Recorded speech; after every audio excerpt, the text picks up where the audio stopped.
I'm Natalie Seminero, your host for the wellness portion of Nantucket Pulse programming, made possible by Nantucket Cottage Hospital Community Health Initiative.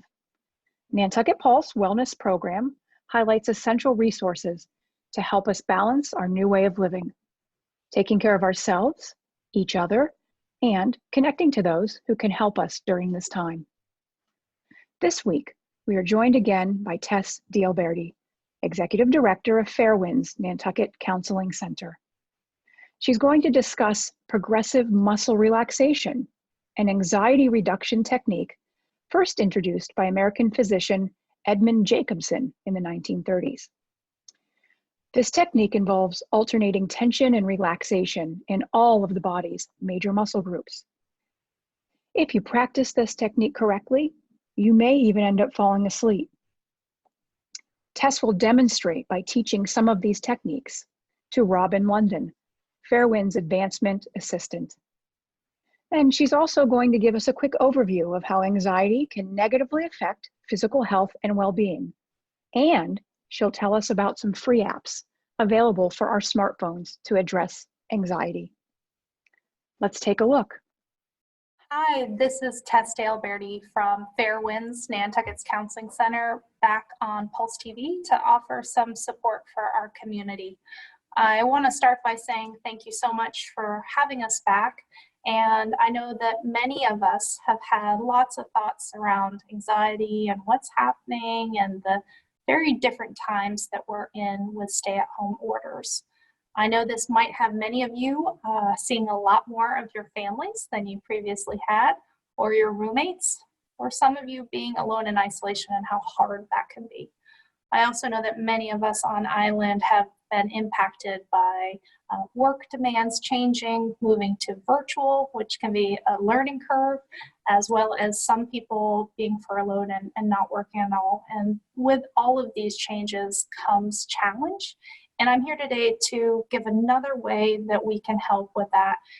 We're going to be going over a really basic, easy technique to help deal with anxiety. Before we jump in, I want to remind everyone about free resources Monday through Friday at Fairwinds, where you can virtually, just like this, zoom in and have some support. So you'll see the flyer behind me, which you can access on our website, fairwindcenter.org, or on social media, Instagram and Facebook, as well as hopefully an e-blast where you've got it. From 5 to 6, Monday through Friday, you click this link up here. It's the same link, and every night is a different topic. No need to sign up ahead of time, no need for insurance. We're just happy to offer some clinical support to help you and your family stay healthy and well. 2 great new additions, just starting this next week, is we're going to be having an anxiety management group called Creating Calm, offered in Spanish on Mondays, as well as a teen recovery group. So that will be on Thursdays for ages 14 to 21, really thinking about making healthy decisions, not using substances. So I just want to remind everyone, please check out our website as well as social media. Log into a group for free, see what it feels like, see that you are not alone in this community, that Fairwind's here to help you. And also know that when you call 508-228-2689, it would always be picked up by a live person and able to offer you support. We have clinical openings and we're taking new clients. So I am going to be covering what would look like a virtual session with a dear friend of mine, Robin London. She is our advancement assistant. And what would happen as a virtual therapy appointment is I would send somebody a GoToMeeting link, and that would be via text or email. And then we would get in front of our smartphone or our computer, and the person would immediately pop on. So let's practice this. Robin, can you join us for today's session? Yes. Hi, Robin. How are you? I'm well. How are you? Good. I want to remind everyone, Robin is not a client. Robin is a beloved staff member at Fairwind. She's our advancement assistant, and she's here modeling and role modeling what we're going to be covering today. So just want to remind everyone, this is not a client. This is lovely Robin. So, Robin, have you been in these new, different times on island? You recently moved to the island, lots of big changes. What's your anxiety been like? I think since I moved here, it's just about 3 months now. I was so calm moving here because I was so excited. And then everything set in with the reality of a new job, learning everything new, finding housing, waiting for the rest of my family to come, nervous every day to do a good job at work. And that calmness I came with started creeping up and becoming a lot more anxiety than I ever would have thought I would have had moving to my happy place. And then shortly afterwards, about 6 weeks after that, everything we're going through now struck. So then the anxiety creeped up in a whole new way at a whole other level. Yeah. And I had a job. I found a place to move into. So that made the anxiety soften, but it still existed because of all the other things going on. Will I still have the job? Am I going to get sick? How am I going to deal? Am I going to be able to work from home? Will my family make it here who hadn't even been here yet? So no matter how much positive was going on, there was still always stress and anxiety. Whew. Robin, I hear you. And that is a lot. And you crammed a lot of life into those short months. And I think anybody in your shoes, and I think there are a lot of people right now in your shoes, would have felt the exact same way. I think what you just explained is extremely anxiety producing. Moving to a new island. And a lot of people in Nantucket, this is the season to do so. Then you're talking about housing. Then you're talking about a new job starting. A lot of our workforce on Nantucket really open up April through September, creating these new beautiful restaurants and lots of building. I think your story is something very similar that a lot of people feel, and I personally feel for you that constant anxiety is exhausting and hard. You've managed it beautifully, but that doesn't change your story. It's been difficult. It's been difficult. It has. And even though, someone might be listening to it and saying, oh, but you have a job and you were able to find housing you could afford. That is true. So I'm not going to deny that. But on the flip side, again, like I said, I still want to do a good job at work and I have a lot to learn. I still want to get my family over here who was, wrapping up everything in our old world. And I was selling a house back home that now, how do we close on a house when no one's allowed to be in the same room as anybody? Yeah. So for everything positive, and it was a lot of positive, I'm not going to deny that, there was still other things. It wasn't just, wow, I landed here, I'm happy, and things are perfect. Yeah. And I think you're doing a beautiful job reframing and seeing the silver lining of this. But I think the component is everybody has anxiety. It's kept us safe. It's a good thing. It helps us with that gut instinct to make healthy decisions for us. But what happens when that anxiety that was singular and situational becomes ever present, right? And I think that's what a lot of people are feeling. And that's what we're going to kind of practice and role model today is, what about the constant thoughts that I just can't shake it, that those thoughts are ruminating and perseverating on that? What if it's keeping me up at night and then I wake up feeling anxious and overwhelmed? What if I'm wringing my hands? And we got to remember, for kids with anxiety, that's coming up as stomach aches. Mm-hmm. I'm achy, I'm not feeling like eating. Parents could say, well, they're just picky eaters. Or maybe it's just because we're home and we're off schedule. But we also have to recognize that some people might not be able to say, I feel anxious, I feel overwhelmed. We also see that some adults, and any age person really, anxiety can turn into anger, short-tempered, irritability, quick to have that fuse. I don't minimize how big this is across the world, nationally, and very much home in Nantucket for us, that this COVID stay-at-home order has big ramifications. And we see that people are getting a little irritated, a little frustrated, but the core component of that is anxiety, feeling anxious about the what ifs. So you were great last time, Robin, when we did this role play and we went over deep breathing, right? Where we were just kind of learning how to sit in our body, being mindful of the breath coming in through our nose and out through our mouth, and being really present about expanding our diaphragm and kind of easing into our body. Have you used that technique since we last did this? Actually, I have, because there's times I notice, like, I wake up in the middle of the night and I think I can't sleep because I'm having dreams and thoughts about work. And I find myself waking up like with my heart really racing. Yeah. And then I'm like, okay, deep breath. That's like the first thing to try and like lower my blood pressure, lower the racing that's going on. And I feel it throughout my whole body. And as soon as I just take a deep breath and keep my eyes closed and I realize I'm still safe, I'm in my house, I just have to calm down for a minute. And it really helps. Good, good. And I just think that that's just a great example, again, of that parasympathetic to sympathetic response in the brain, right? Where you're kind of flipping that lid, that brain hand model, where you're cognizant that something is wrong, you're slowing down, but that hindbrain that goes to all of your body functions, my heart's racing, I woke up in a panic, it felt in your brain full on. This is a fight or flight response. That is what anxiety does, and it woke you up for it. So I'm so glad that something that was quick, free, and accessible, such as being aware and watching your breath in a moment, could help. So I commend you on practicing it and identifying it. That's awesome. Yeah. I even noticed myself, and I've talked to you about this, one of my dogs is a puppy and she still needs to get out, and I can't get her to a fenced in area to run. Doesn't sound like that big a deal. So I've been trying to run with her. And I get so angry sometimes because she's pulling and she's bucking and she won't listen to me. And today I said, I'm going to stop. I'm going to let her calm down. All of a sudden I calm down. Yeah. You know, because I know the whole thing. If you're not calm, your dog can't be calm, or your children can't be calm. And just, if we have to walk and just breathe, then we're not going to run. We'll just walk. Yep. Everything comes. And what we were thinking here at Fairwinds is we were going to start kind of scaffolding, building these different skills on each of these things. We were starting with the most basic, deep breathing. Today, we're going to go over progressive muscle relaxation, PMR.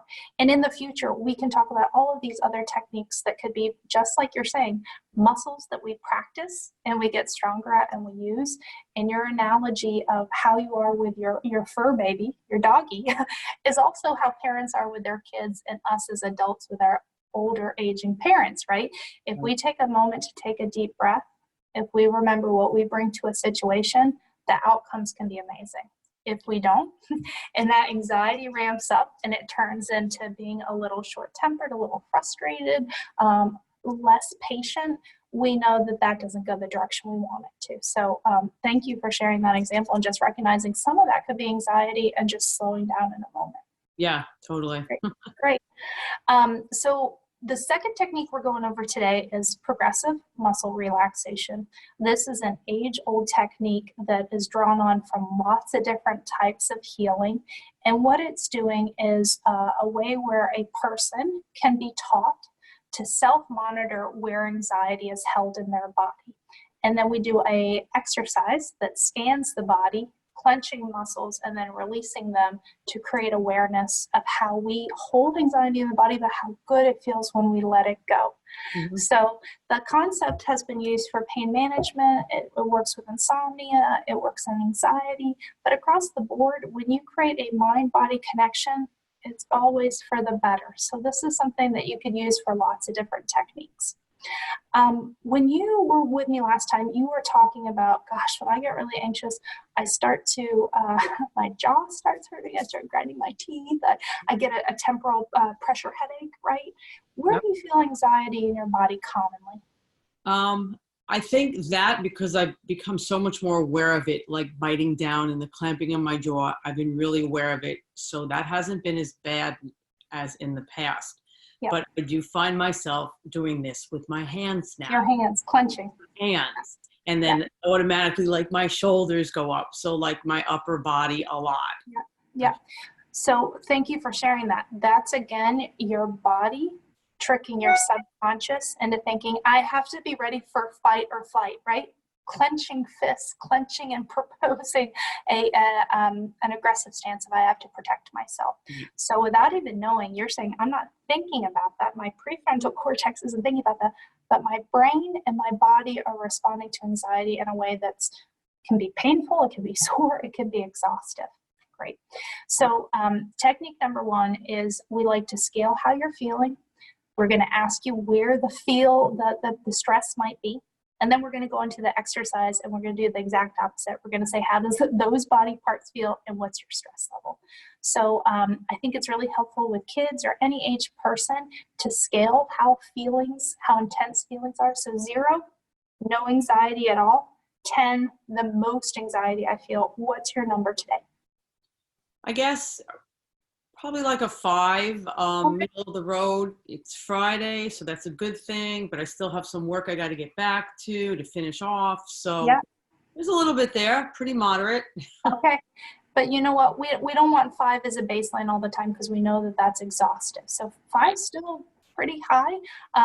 And we just kind of went through and you said, I've been clenching my hands. I've been feeling it in my arms. And historically, it's the temporal headache and the jaws, right? Right. Okay.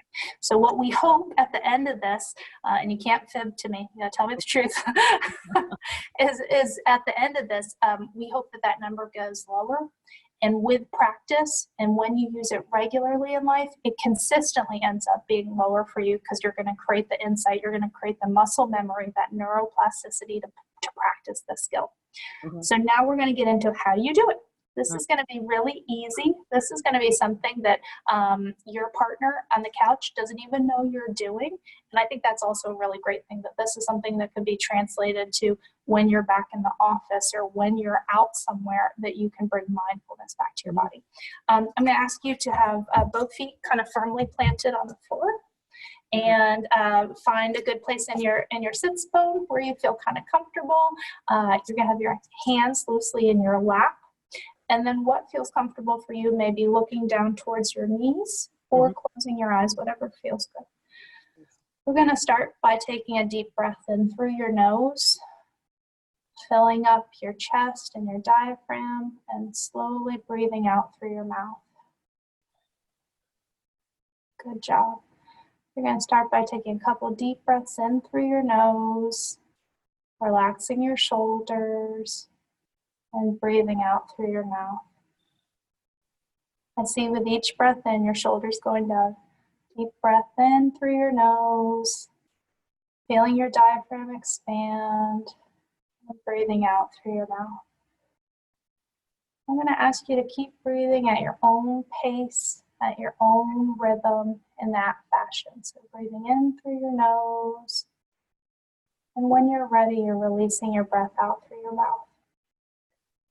Robin, I'm going to direct your mind's attention to your feet that are planted firmly on the ground. And I'm going to ask you to do a series of squeezing a muscle for a few seconds very tightly, and then relaxing your muscles for a few seconds. And that entire time, when we go through each of these muscles, I want you to really focus on how intense the muscle feeling tight is. And I want you to notice the relaxation or the loss of tension when you release that.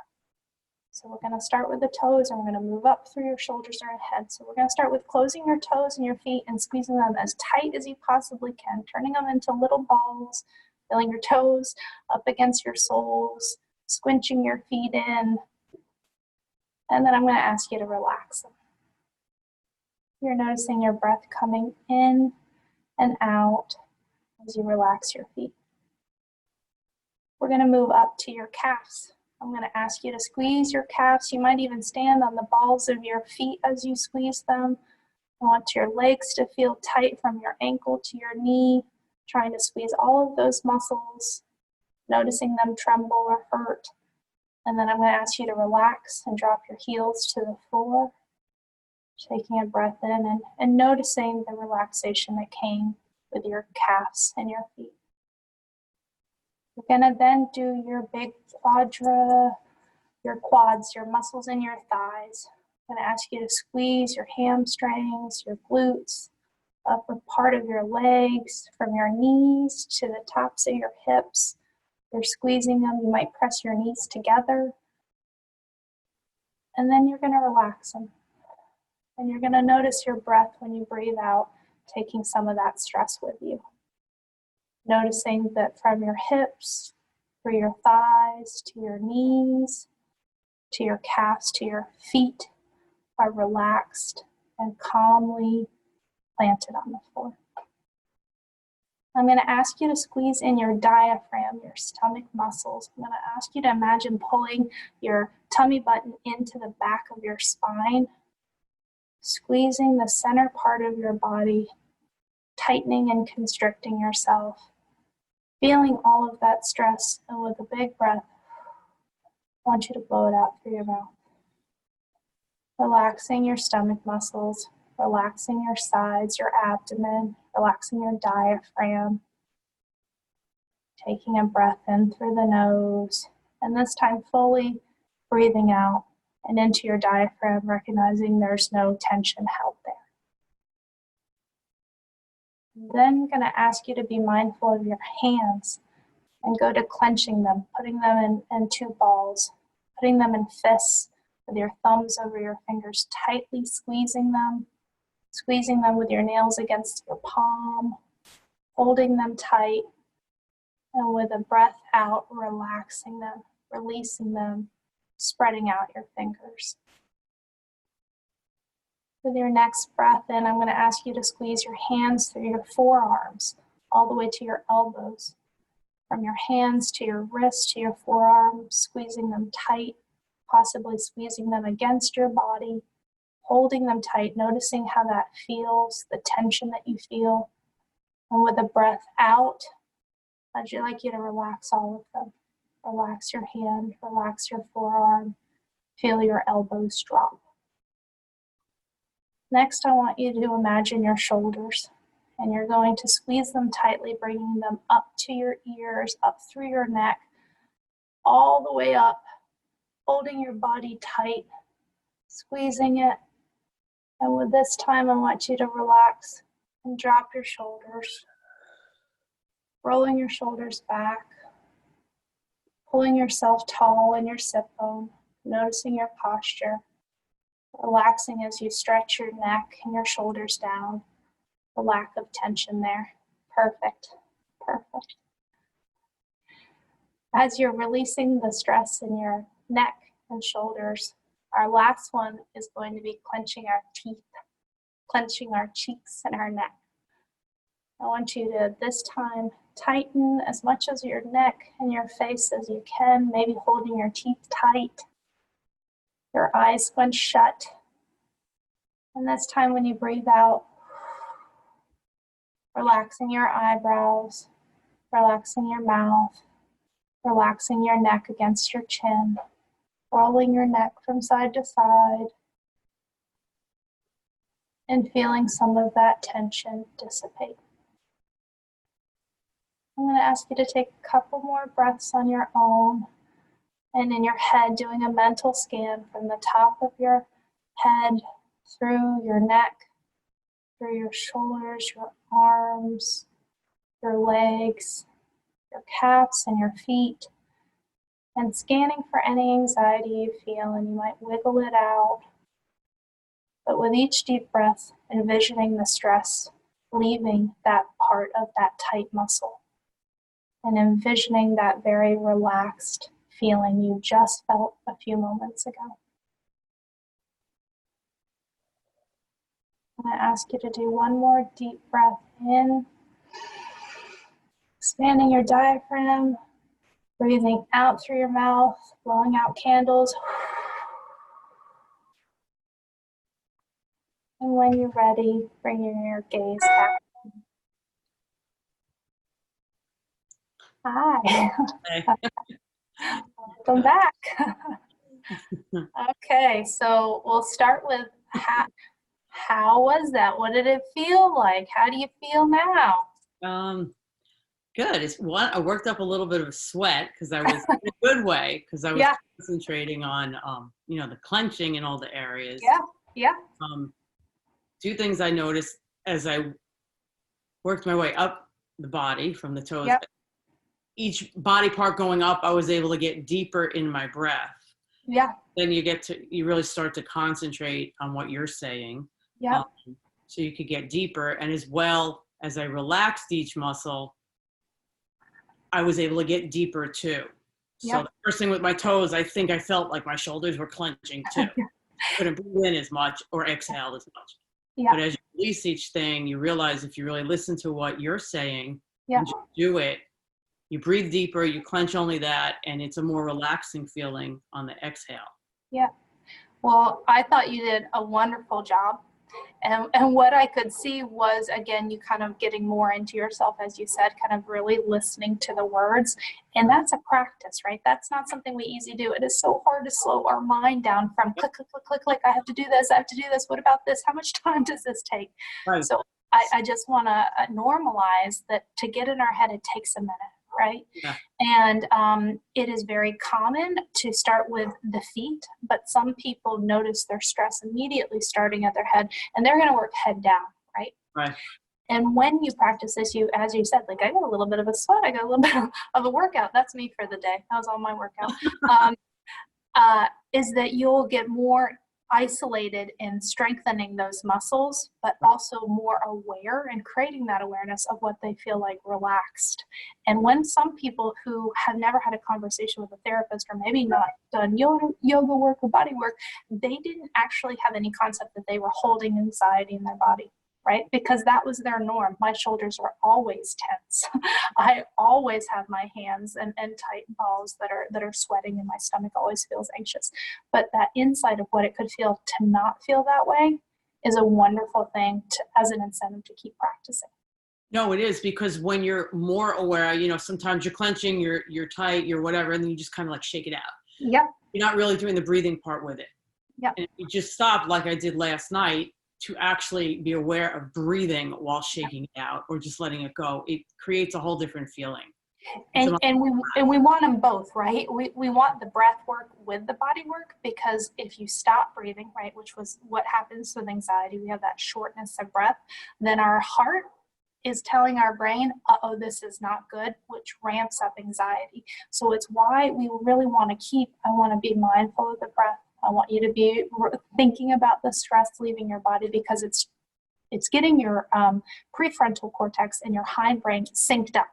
Your body and your mind are all telling it to relax and to calm down, right? So when we practice this, we know that we will become more insightful of, wow, my shoulders are really tense. That means I have high stress. We're seeing it as a way to create an internal body scan so that you can send up a yellow flag, uh-oh, stress is getting high, before it gets to a red flag. I just really was short tempered. I just got a fight with my spouse. So the idea is that if we can create mindfulness around when our anxiety gets high, then we learn tools to use it and bring it down.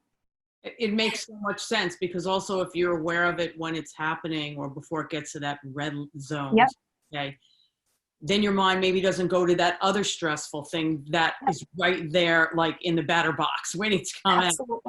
Absolutely. Prevent it, and then the escalation even more if you just stay in that moment and try. And when I think about what clinical therapy is, it's kind of like the tip of the iceberg, and we know the iceberg's much bigger. We're talking about little skills that anybody could use and benefit from. What deep therapy works on is, where does all those core beliefs come from? Where does the brain continue to go to? Let's stop patterns of behavior. And that's why we have openings at Fairwinds where people can come in and see a therapist and work on some of the deeper issues. But some of us just benefit from the very top of the iceberg, which is, I just have to remember to take some deep breaths. Right. I have to remember where my body is holding stress. And if I'm feeling stressful, I need to do a couple of tools to lower it. Right. And then with practice, it ends up becoming easier and more effective. So there might be a time where I'm at a work meeting that's pretty stressful, and underneath the table, I'm squeezing my hands and I'm relaxing them. And I'm just bringing some mindfulness into, I need to let some of this tension go. Right. And it's why one of the great things about PMR, progressive muscle relaxation, is you can do it largely without anybody knowing. So I'm guessing if your partner walked by you, Robin, they'd be like, is she taking a little nap? Her eyes are closed. But it's not outwardly noticeable that people might be learning a way to self-regulate, which I think is really cool. Yeah, no, that's great. Yeah.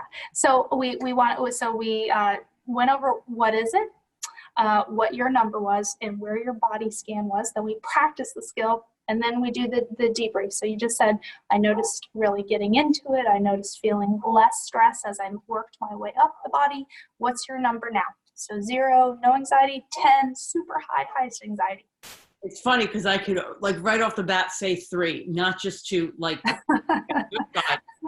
the thought of all the other things I have to do for the day, like it didn't even enter my mind right now because physically I got a little more relaxed. Yeah. I'm breathing and I'm like really still listening to what you're saying so that my brain doesn't have the space right now for the other stuff to enter it because I'm concentrating on what I'm doing. And that I think is part of the goal to concentrate. Absolutely. Yeah.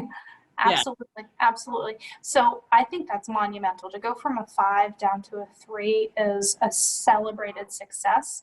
And what this was a very short period of time. So while you and I were practicing this and this was your first time, it was much longer than had you known, all right, so I know what Tess said. I'm starting at the bottom of my feet. I'm moving to the top. I'm going to be mindful of my breath and I'm going to squeeze and release. You may be able to do that on your own, unnoticed, under 5 minutes. Right. And it's a 5-minute relaxation technique that you could do at work, on your way to work, after a fight, after dinner, before breakfast. I mean, if it changes your number from a 5 out of 10, so stressed out, to a 3 out of 10, that is what we want to go, right? That's where we want to go. That's a good way to look at it. Yeah, right?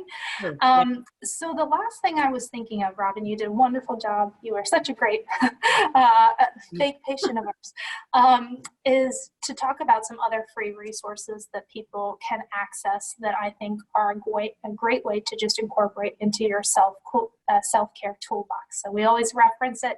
Everyone's got a toolbox. And one of the tools that people can use, especially as they're staying at home and very much connected to technology, are apps on our smartphone or internet devices.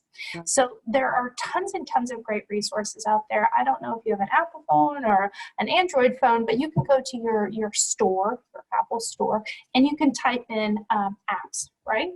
So whatever works for you. As a therapist, I usually look for recommendations from large associations that track mental health and substance misuse. So if I go on to the ADAA, the Anxiety and Depression Association of America, they peer review all of them. And what they're going to look for is what's the ease and what it's used for, what's the fidelity of the age model that people should be connected to that feels easy, what's the price point, and what are the common diagnoses that people often go for.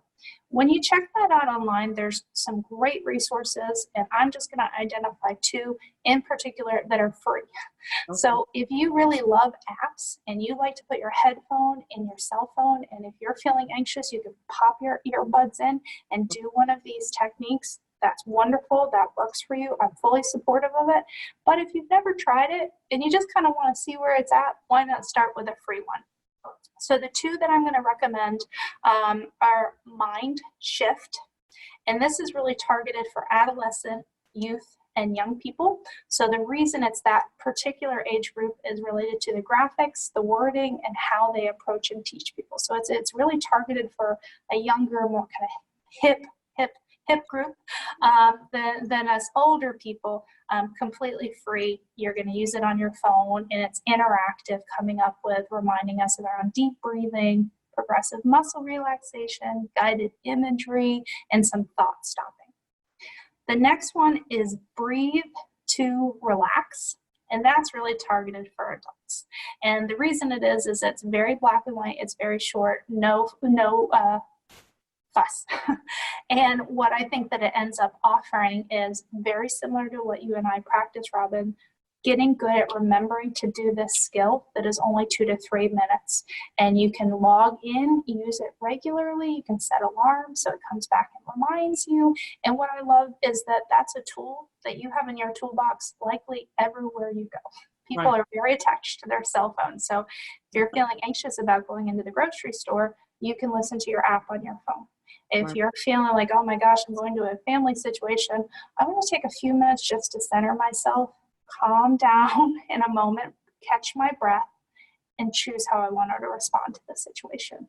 So these are 2 great resources. There's tons of other ones out there. If it works for you, it works for us. We're happy about that. But go ahead and check out, if you're a parent, some ones that are age appropriate, and free ones are always a great way to start. That's true. Yeah. Right? So any other closing remarks, Robin? Did we forget anything? Well, you remember the apps. That's a good thing. I'm glad to know that because I don't have any apps. And that interests me because I don't really do a lot of apps on my phone, but sometimes I find it hard to even go on TV and log into like an exercise program, or what time is this one on Zoom, and let me find that. You know, in the course of the day, sometimes you just can't manage to get to the right Yeah. session at the right time. But if you have it on your phone, like that's something I would probably make some use of. Yeah. So that's great to know. And I'll just remind you that you shared two great tips that all of us can use, is getting outside and any kind of exercise. We know those are wonderful ways, completely free, to lower anxiety. We know that we respond really well to vitamin D, and it restarts some serotonin levels, happy hormones in our brain. We also know when we get moving, that's a euphoric feeling, energy begets energy. So you may not know about apps, you do now, but you've been doing two wonderful, also really supportive ways to manage mood, anxiety, or depression, is get moving and get outside. So thank you for reminding me some great self-care you're already doing. And the other thing too is, whether you're sitting at home with your family, whether you're able to work from home, if you're just going outside, you're just changing your body position, your body posture. You're just moving in a different way than being so bored on the couch or stuck at a desk. So Yes. it's really important to move however we do it. Absolutely. Absolutely. Good point. I guess that's it from Tess and Robin at Fairwinds, Nantucket's Counseling Center. Want to remind everyone that while our doors are closed, we are virtually open every day for our clients, Monday through Friday. You can call 508-228-2689. We offer virtual appointments when it works for you. That does include early morning, later evenings, and weekends. We're accepting new clients, and that's for medication management, outpatient therapy, peer recovery counseling, group therapy, and youth services. So feel free to check out our website, fairwindcenter.org. Catch us on Instagram or Facebook. And don't forget that we have free clinical support groups, 5 to 6, Monday through Friday. Should you ever want to just see what clinical work's like, or if it can supplement your current toolbox of self-care, we highly recommend it. And wishing you health and wellness. Thanks for logging on. Bye. Bye. That was great, Tess. I follow along as well, and I do feel much better. So thank you. To watch this episode and get the links to the apps Tess just told us about anytime, look for this episode in the Nantucket Pulse Wellness Series playlist on nctv18.org. You will notice at the end of this episode some local island groups giving rounds of applause to healthcare workers on Nantucket and around the world. If your team is meeting on Zoom or Google Hangouts, please record yourself saying who you are and give a shout out and a round of applause to our frontline heroes, and then send them to us at info@nctv18.org. We will continue with our series aimed at keeping everyone connected and maintaining a healthy balance under the guidance of our local health professionals. That's all for now. I'm Natalie Simonero, your host of the wellness portion of Nantucket Pulse. I will be back again next week. And in the meantime, remember, too often we may have underestimated the power of a touch, a smile, a kind word, a listening ear, an honest compliment, a joke, or even the smallest act of caring, all of which have the potential to turn a life around. My friends, we're all going to get through this together. So take good care of yourselves and each other.